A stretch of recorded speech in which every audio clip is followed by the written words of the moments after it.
News तक 9 में आपका स्वागत है। मैं हूं सैयद अहमद जिलानी और अब खबरें तफसील से। वज़ीर दाखिला अमित शाह के जम्मू कश्मीर दौरे का आज दूसरा दिन है। अमित शाह आज श्रीनगर के श्री प्रताप पार्क में बलिदान स्तंभ का संग बुनियाद रखेंगे। प्रोग्राम के पेश नजर इलाके को सैनिटाइज किया गया है। सिक्योरिटी के माकूल बंदोबस्त किए गए हैं।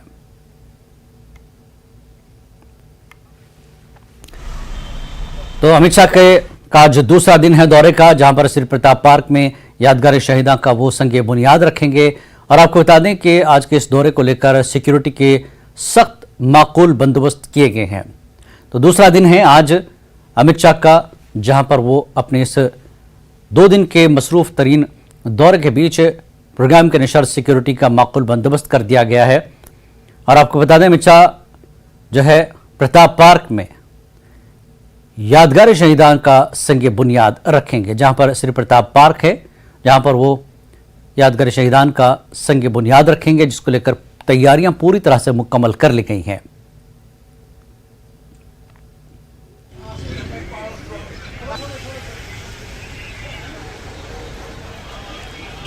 तो प्रोग्राम के पेश नज़र अमित शाह के प्रोग्राम के पेश नज़र सिक्योरिटी सख्त कर दी गई है, माकूल इंतजाम किए गए हैं। श्री प्रताप पार्क में आपको बता दें बलिदान स्तंभ का वो संग बुनियाद रखेंगे और पूरे इलाके को सैनिटाइज किया गया है। सिक्योरिटी के माकूल बंदोबस्त कर दिए गए हैं। आज अमित शाह का दौरे का दूसरा दिन है। दूसरे दिन के मौके पर दौरे में आज का दिन भी मसरूफ रहेगा। और ऐसे में आज श्री प्रताप पार्क श्रीनगर का जो प्रताप पार्क है, वहां पर बलिदान स्तंभ का वो संग बुनियाद रखेंगे। पूरे इलाके को पुलिस छावनी में तब्दील कर दिया गया है। सिक्योरिटी का सख्त जो है इंतज़ाम है और इलाके को सैनिटाइज किया गया है। अहम खबर यह है कि आज एक अहम काम वो श्रीनगर में करने जा रहे हैं। प्रताप पार्क में यादगार शहीदा का संग बुनियाद वो रखेंगे। सरोज हमारे नुमाइंदे हमारे साथ जुड़ चुके हैं। सरोज, क्या कुछ इंतजाम दिख रहे हैं? दूसरा दिन है मसरूफ तरीन और आज का बड़ा अहम दिन है, जहां पर वो संग बुनियाद रखने के लिए जा रहे हैं। बिल्कुल बिल्कुल जिलानी, इस वक्त हम ठीक उसी जगह पे खड़े हैं। अपने वीजे को कहेंगे पैन करने के लिए, आपको थोड़े से यहाँ के बंदोबस्त दिखा दे। देखिए यही वो दरवाजा है जहां से वो आएंगे। ये जो श्री प्रताप पार्क है, इसके लिए आज इन्होंने एक डोर रखा हुआ है। आपको थोड़ी देर में वो स्तंभ भी दिखाएंगे जिसकी नींव डलेगी आज। उसके मजीद आपको बता दें कि काफी सारे ऑफिशियल्स इस वक्त यहाँ पे प्रेजेंट है, पुलिस के, आर्मी के, और तमाम एरिया जो है यहाँ पे सैनिटाइज कर दिया गया है। ट्रैफिक जो है, ट्रैफिक का डाइवर्जन कर दिया गया है दूसरे रोड की तरफ, MA रोड की तरफ। आप इस वक्त देख रहे होंगे जो दृश्य है, तमाम एरिया जो है ये कल रात को ही सैनिटाइज कर दिया गया था। और आपको बता दें ये एक मेन रोड है श्रीनगर का, जहां से जितने भी लोग, आप बात कर ले शहर के या गांव के, जितने भी लोग आते हैं वो इसी रास्ते से होके जाते हैं। लेकिन आज उनके लिए एक ट्रैफिक एडवाइजरी पास की गई है, रेसिडेंसी रोड से होके ना जाए, वो जो इसके पैरेलल रोड है MA रोड, वहां से जाएंगे आज। तो ट्रैफिक सारा डाइवर्ट वहां कर दिया जाएगा। और आपको बता दें कि टूरिस्ट का भी काफी फ्लो रहता है यहाँ पे। टूरिस्ट को भी एक एडवाइजरी दी गई है कि आज वो जो है अपना प्लान रेसिडेंसी रोड का ना बनाए। करीबन 11 साढ़े 11 के बाद जो ये रोड है ये खुलेगा। और अभी यही सुनने में आया कि गृह मंत्री अमित शाह जो है करीबन 10:30 से 11 के बीच में वो यहाँ पहुंचेंगे और थोड़ा सा आपको कोशिश करेंगे कि अंदर के दृश्य दिखाने के। हालांकि अभी सिक्योरिटी है और ये वो स्तंभ है, ये जो इनॉग्रेट होगा, ये आप देख सकते हैं, ये लिखा हुआ है साइट फॉर बलिदान स्तंभ श्रीनगर, और ये स्मार्ट सिटी के अंडर आता है। जी तो इस वक्त सिक्योरिटी की वजह से हम अंदर जा नहीं पाएंगे, वो मना कर रहे हैं हमें। और आपको बता दें कि ये यही रोड है जहां से वो अभी आएंगे। और आपको इसके मजीद बता दें कि अभी देखिए, अभी यहाँ से वो इनॉग्रेट करके बलिदान स्तंभ इनॉग्रेट करेंगे, ऐसा सुनने में भी आया है कि वो इसके बाद इनॉग्रेशन के बाद क्या कुछ मीडिया से बातचीत होगी, यात्रा के अरेंजमेंट प्रोग्राम है आगे का? जी देखिए, अभी मीडिया से तो कोई इंटरेक्शन नहीं होगी। आपको बता दूं कि जो मेन इंटरेक्शन हुई वो कल आपने देखा राजभवन में हुई। कई सारी बातें उठी है वहां पे। अपनी ऑडियंसेस को ये भी बताना चाहेंगे, आपने देखा होगा होम मिनिस्टर अमित शाह जो है काफी तनकीद की उन्होंने यहाँ की रीजनल पॉलिटिकल पार्टीज की। हम सब ने कल देखा जो ही उन्होंने अपना भाषण स्टार्ट किया, इवन जो जम्मू में उन्होंने अपना भाषण किया था, तो उन्होंने वाजह करके बताया था कि पिछले 32 साल में जितना भी नुकसान कश्मीर को हुआ है वो इन 3 फैमिलीज की वजह से हुआ। मोस्टली उन्होंने अब्दुल्लाज और मुफ्तीज को ब्लेम किया था और उसके मजीद कई सारे ऐसे प्रोजेक्ट्स है जिनकी उन्होंने नींव डाली, और उसके बाद जो उन्होंने पिछले 5 साल का विजन था या जब से यहाँ पे एलजी एडमिनिस्ट्रेशन आई थी उसके बारे में कहा। आप बात कर लीजिए जहाँ स्मार्ट सिटी के प्रोजेक्ट है, उन्होंने वाजह करके बताया कि जितने भी यहाँ रोड्स हैं या पार्किंग लॉट्स हैं, यहाँ की जो ये नॉर्मल पार्क्स हैं, आप बता दीजिए जनरल पार्क्स, उनको कैसे रिवैम्प किया जा रहा है, कैसे 3000 करोड़ के अंदर स्मार्ट सिटी में एक पूरे शहर को रिवैम्प किया जा रहा है। तो कहीं ना कहीं जैसे हमने कल भी बात की थी 2024 के इलेक्शंस की तैयारियां हो रही है, और कहीं ना कहीं आपने देखा होगा कि इलेक्शन कमीशन भी अभी यहाँ 3 महीने पहले आया था। तो यहाँ पे जो लोकल स्टेक होल्डर्स हैं या यहाँ के जो पॉलिटिकल पार्टीज हैं उनके स्टेक होल्डर्स हैं, ऐसा सुनने में आया था कि वो उनसे भी मिलेंगे, जो यहाँ के इस वक्त मुद्दे हैं वो डिस्कस होंगे। तो अब देखिए कि आज जब वो यहाँ बलिदान स्तंभ आते हैं उसके बाद उनका प्लान यही है कि वो सोनमर्ग जाएंगे, पूरा जायजा लेंगे अमरनाथ यात्रा का। आपने देखा होगा कुछ दिन पहले हम लोगों ने रिपोर्ट की थी कि 60,000 से ज्यादा जो फोर्सेज है, आर्मी पर्सनल है, उनको डिप्लॉय किया गया है, जिसमें एसएसबी, आईटीबीपी, बीएसएफ है। तो अभी देखते हैं यहाँ से खत्म होने के बाद, देखिए जैसा कि हमने कहा 10 से 11:30 से 11 के बीच में वो यहाँ पहुंचेंगे और उसके बाद वो सोनमर्ग के लिए रवाना होंगे, और वहां पे या तो वर्चुअल दर्शन करेंगे या वो पूरा जो मेन सेंक्टम सेंक्टोरियम है, जो मेन जहां पे लिंग बना हुआ है, वो वहां तक जाएंगे। वो अभी कुछ देर में ही पता लगेगा। जी जिलानी जी, बहुत बहुत शुक्रिया सरोज इस पूरी जानकारी के लिए। तो कुछ ही देर में पहुंचेंगे, यानी जैसा कि सरोज ने बताया कि 10:30 से 11:15 के दरमियान ये स्तंभ का वो संग बुनियाद रखेंगे। जैसा कि सरोज ने कहा कि पूरे इलाके को सैनिटाइज किया गया है, सख्त सिक्योरिटी के बंदोबस्त किए गए हैं। अमित शाह का ये मसरूफ तरीन दौरा है जम्मू कश्मीर का। श्री प्रताप पार्क में वो बलिदान स्तंभ का संग बुनियाद रखने के बाद जैसा कि सरोज ने कहा कि वो अमरनाथ यात्रा को लेकर भी सिक्योरिटी का जायजा लेंगे, चूंकि 62 दिन का प्रोग्राम है अमरनाथ यात्रा का। इस सिलसिले में भी अमित शाह बैठक कर सकते हैं।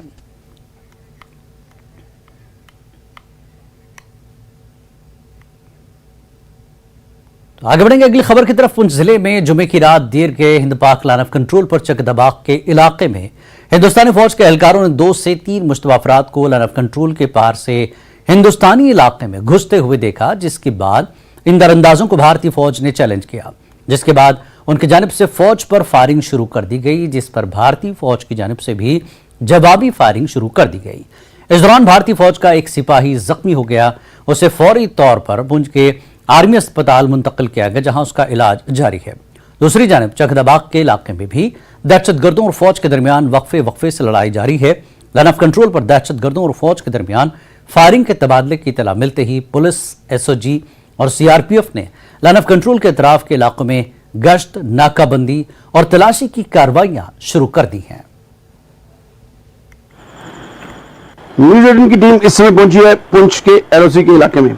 आपको बता दें कि आज देर रात को पुंछ के चकंदावाग में नियंत्रण रेखा के उस पार से पाकिस्तान की तरफ से आतंकियों को घुसपैठ करवाई जा रही थी, जिनकी हरकत को देखते हुए भारतीय सेना ने उन्हें ललकारा और आतंकियों की तरफ से भारतीय सेना पर गोलीबारी की गई, जिसके बाद दोनों तरफ से लगातार गोलीबारी जारी है और इस गोलीबारी में सेना के एक जवान के घायल होने की भी खबर आ रही है। आपको बता देंगे उसके बाद जितना भी एलओसी के आसपास का इलाका है उसकी घेराबंदी कर ली गई है, और वहीं दूसरी तरफ एसओजी और सीआरपीएफ की तरफ से जो चकंदाबाग के पैरल का इलाका है, बिल्कुल पुलिस नदी के इस तरफ का इलाका है, वहां पर उन्होंने जो है जब नाके लगाए हुए हैं और लगातार जो है नजर रखे हुए हैं कि अगर आतंकी उस तरफ से घुसपैठ करने में सफल होते हैं तो उनको यहां ढेर किया जा सकते। आप देख सकते हैं कि किस प्रकार जो है जवान जो है हथियारों से लैस होकर पूरी मुस्तैदी के समय साथ इस समय जो है देर रात का समय और यहाँ पर जो है पहरा दे रहे हैं और पूरी जो है तैयारी से है, क्योंकि पाकिस्तान की तरफ से लगातार आतंकियों को इस तरफ घुसपैठ करवाने की कोशिश की जाती है और जिसको भारतीय सेना नाकाम बनाती है। पिछले दिनों में भारतीय सेना ने नियंत्रण रेखा पर इसी प्रकार जो है 3 घुसपैठियों को दबोचा था और उनसे भारी मात्रा में हथियार, गोलाबारी का सामान और साथ ही जो है ड्रग्स बरामद किए थे। उसके बाद एक बार फिर जो पाकिस्तान की तरफ से नापाक कोशिश की गई थी, जिसको सेना ने नाकाम बना दिया था और भारी मात्रा में हथियार बरामद किए थे। लगातार पाकिस्तान की तरफ से इस तरह की कोशिशें जारी हैं और भारतीय सेना और सुरक्षा बल जो है उसको नाकाम बना रहे हैं ताकि आतंकियों को इस तरफ ना आने दिया जा सके। Munish Sharma, news 18 network, LOC Poonch. और गवर्नमेंट डिग्री कॉलेज बागाम में शोबे इंग्लिश की सरबराह डॉक्टर शबीना ने कॉलेज की एक तकरीब में रिसर्च मेथोडोलॉजी यानी तहकीकी तहरीर और तरीक़ेकार पर एक तौसी खुतबा दिया। ये तकरीब कॉलेज के कॉन्फ्रेंस हॉल में मुनक्किद हुई। इस प्रोग्राम का अहतमाम इसलिए किया गया था ताकि तहकीक और तदरीस के सीखने के अमल के बारे में बेहतर तफहीम को फ़रोग़ दिया जा सके। कॉलेज के प्रिंसिपल प्रोफेसर मोहम्मद हुसैन मलिक ने तकरीब की सदारत की, जबकि कॉलेज के मुख्तलिफ शोबजात के असातिज़ा इस मौके पर मौजूद थे। इस मौके पर खुतबे इस्तकबालिया शोबे एजुकेशन की सरबराह डॉक्टर सबीना ने पेश किया, जबकि कॉलेज के प्रिंसिपल प्रोफेसर मोहम्मद हुसैन मलिक ने अपने सदारती खिताब में शुक्रिया अदा किया।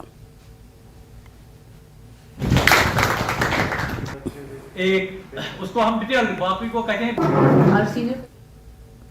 बीजेपी के सीनियर लीडर देवराज ने राजौरी जिले के धार और गब्बर इलाके की मिलिटेंसी मुतासरा खानदानों से मुलाकात की और माइग्रेंट खानदानों को राशन का मुतालबा किया। 9 अक्टूबर 2005 को मिलिटेंटों ने इन इलाकों के 4 खानदानों के 10 लोगों के गले काट दिए थे। ये 15 खानदान 18 साल कबल अपनी जान बचाने के लिए अपना घर बार छोड़कर भाग गए थे और तब से ये महकमे ज़राअत के क्वार्टर्स में मुकीम है। गुज़श्ता 18 साल से ये लोग इंसाफ के मुंतजर हैं।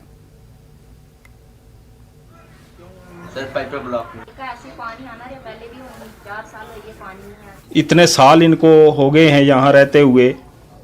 यहाँ इनके बच्चे हैं जो ये गुर्बत की वजह से अपनी पढ़ाई भी बीच में छोड़ गए हैं और ये बड़े ही परेशान फैमिली है। इनकी सहायता की जाए, इनको ट्रीट किया जाए ऐसे ही जैसे बाकी माइग्रेंट लोग हैं इस यूटी के। तो हम फिर भी कोशिश करेंगे, लेकिन मैं एडमिनिस्ट्रेशन से ये गुजारिश करूँगा कि इनका जो मामला है, इनका जो मैटर है उसको टेक अप किया जाए और इनको भी अमदाद है जो वो एट पार उनके दी जाए। और यहाँ रुकेंगे एक छोटे से ब्रेक के लिए। ब्रेक के बाद फिर लौटते हैं। आप देख रहे हैं न्यूज एट 9। बडगाम पुलिस ने मुनशियात के खिलाफ नाराबल में मकामी शहरियों के साथ मिलकर उगाई गई चरस को अज खुद तबाह कर दिया। ये मुहिम नाराबल गुलमर्ग हाईवे पर मजहबा से नाराबल मेन चौक तक चलाई गई। मुहिम में पुलिस के अलावा मकामी लोगों ने हिस्सा लिया। काफी मकदार में चरस की फसल को तबाह कर दिया गया। इस दौरान एक तकरीब मुनक्किद हुई। पुलिस ने नौजवानों को मुआशरे से मुनशियात की लत को खत्म करने पर जोर दिया।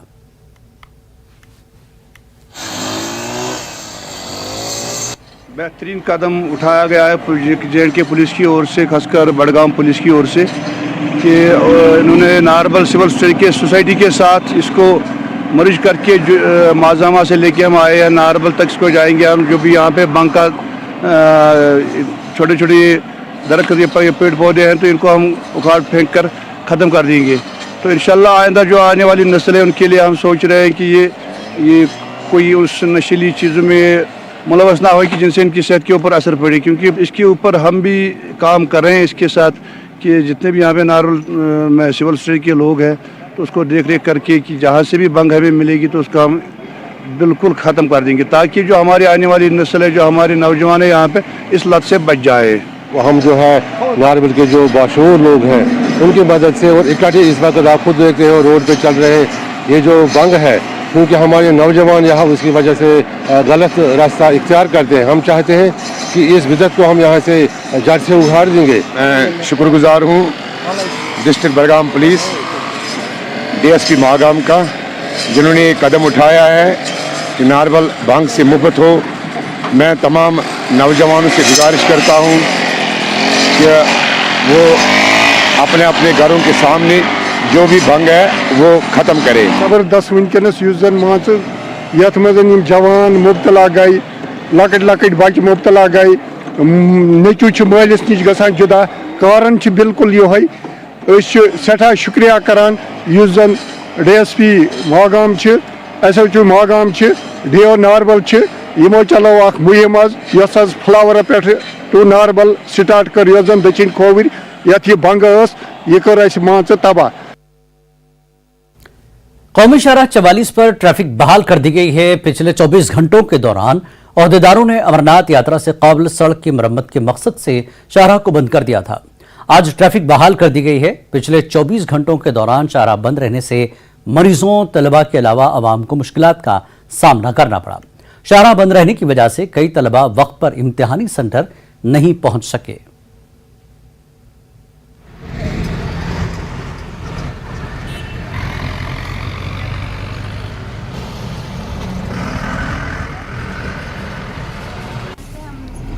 रामबन जा रहे हैं करोल में पेपर देने के लिए, तो यहाँ पर ये छोड़ रही नहीं हमें। कहाँ पे नाच रही है, गाड़ियाँ चल रही है आज? छोड़ रही नहीं रही गाड़ी। अच्छा, पेपर कितने बजे आपका? पेपर 2 बजे। अच्छा, तो आप क्या पहुंचना चाहते हैं वहाँ पे? पहुंचना चाहते हैं, जरूरी। गाड़ी ने बीच में छोड़ दिया, परेशान हो रहा है। तो इन्फॉर्मेशन नहीं थी आपको? नहीं कोई, बच्चे इतने गर्मी में परेशान है, बच्चा गर्मी कितनी है। हम लोग का कश्मीर का एक्सपीरियंस इतना बुरा था कि रो के हम लोग निकल रहे हैं। बहुत गंदा वो कर रखा है व्यवस्था। आप कहाँ से हैं? एक क्या दिन मसला? पहले इन्होंने निकाला है नोटिस। अच्छा। और 1 हफ्ते का क्लेम कर रहे हैं। ठीक है, आपकी ट्रेन वगैरह थी? जी हमारी ट्रेन है जम्मू। कब से कहाँ पे ट्रेन? हमारी है 9 बजे।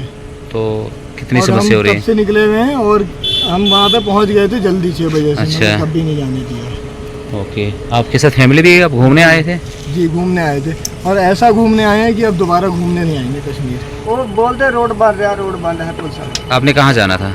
आप जाना अमृतसर है। अच्छा, अब कहाँ जाओगे यहाँ से? आप टेंडर पार करके बस पकड़ेगी। हाँ ये परेशानी बहुत होती है। किस वजह से? गाड़ी की वजह से। अच्छा, क्या हुआ गाड़ियों को? गाड़ी आज चल नहीं रही थी, हुआ क्या? तो सड़क की मरम्मत की गई और अब शाहराह को जो है बंद कर दिया गया था, खोल दिया गया है, ट्रैफिक बहाल कर दी गई है। 24 घंटों के दौरान शाहराह बंद रहने से मरीज और तलबा को खासकर ये बड़ी परेशानी हुई। इम्तिहान सेंटर पहुंचने का भी बड़ा मामला अब देखने को मिला। बिलाल बाली हमारे नुमाइंदे इस वक्त हमारे साथ जुड़ चुके हैं। बिलाल, लोगों का बड़ा एक्सपीरियंस खराब रहा, जिस तरह के रिएक्शन हमें देखने को मिल रहे हैं। इस शाहराह को की तजदीद और मरम्मत के लिए क्या कुछ एडवाइजरी जारी नहीं की गई थी, जिसकी वजह से लोगों को ये मुश्किलात हुई हैं?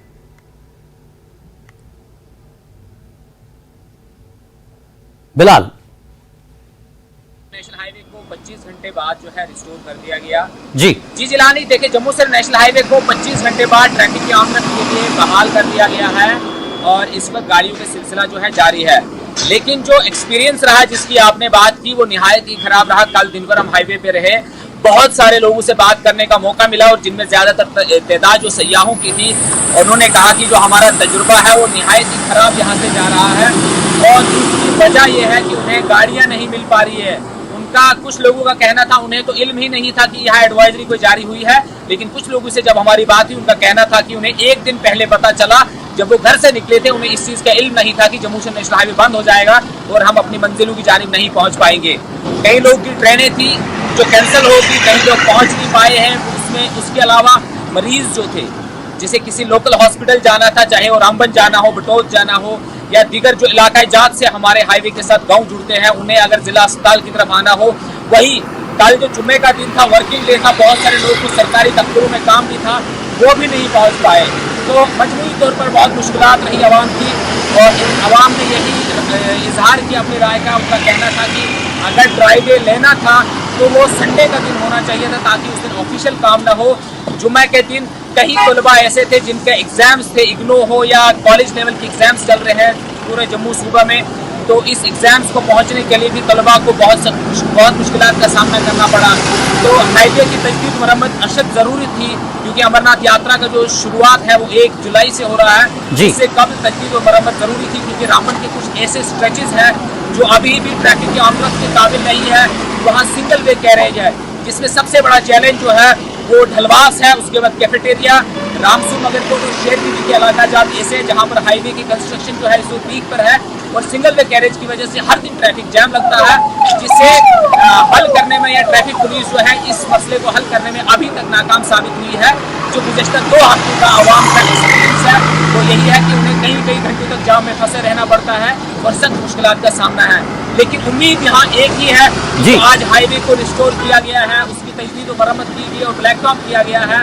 आने वाले दिनों में ट्रैफिक की आमद जो है वो स्मूथ रहे और सबसे बड़ा जो हमारे मेहमान जो मुल्क भर से आ रहे हैं जिनमें अमरनाथ यात्रीज है, उनका सफर जम्मू से नेशनल हाईवे आसानी से हो ताकि उनका तजुर्बा सयाहों की तरह बुरा न जाए और वो मैसेज यहाँ से बाहर न जाए कि हमें शाहराह पर रामबन और बालीहाल के दरमियान में नागश्री टनल से नवयुगा टनल के दरमियान सख्त मुश्किलात का सामना करना पड़ता है और कई घंटे जाम में रहना पड़ता है। बिल्कुल बिल्कुल कौमी शाहराह है 44 से, जिसके बंद रहने से काफी कुछ मुश्किलात होते हैं, लेकिन फिलहाल अभी रास्ता बहाल कर दिया गया है।